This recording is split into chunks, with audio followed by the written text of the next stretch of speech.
దయచేసి ఇంకో విషయం కూడా చెప్తున్నాను, మాట మాటకి టీచర్లను మార్చకండి. ఒక గురించి గురుగారిని అంచుకుని ఎంచుకోండి. నేను ఒక చిన్న విషయం చెప్తే, డ్రామా ఈ పాప జస్ట్ 2nd క్లాస్.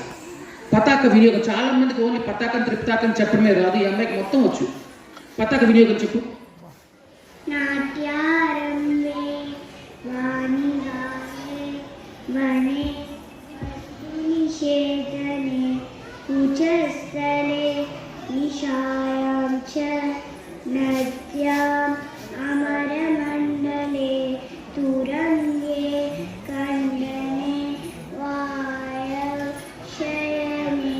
గమనోద్యమే ప్రతాపే చ ప్రసాదే చ చంద్రికాయాం గణాదపే కవాడపాటనే సప్తవిభక్త్యతే తరంగకే వీధి ప్రవేశభావేపి సమద్వే అంగరారకే ఆత్మాతే చపతే చాపి తూష్ణీభావని దర్శనే తాళపత్రే చ కేతే చ ద్రవ్యాదిస్పర్శమే తథా ఆశీర్వాదక్రియాయాం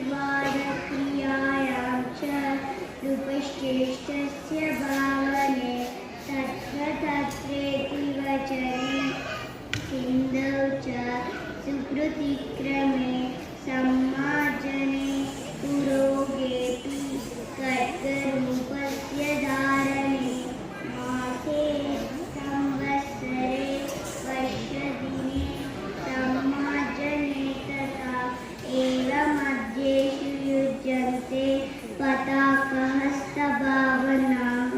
ఇలాగా మొత్తం 24, 28 వచ్చు. మీ పిల్లలకు కూడా దయచేసి స్టేజ్ మీద ఊరికే ప్రోగ్రాంకి వెళ్ళకుండా సబ్జెక్ట్ ఉంది, అడుగులు తాళాలు ఇవన్నీ గురుగారిని పట్టుకుని మీరందరూ నేర్చుకోవాలి. ఖచ్చితంగా నేర్చుకుంటారా? పిల్లలకు పేరెంట్స్ కూడా పిల్లలకు నేర్పించండి. ఈ రోజు నేను చాలా ఐటమ్స్ చూస్తే చాలా చాలా బాగున్నాయి.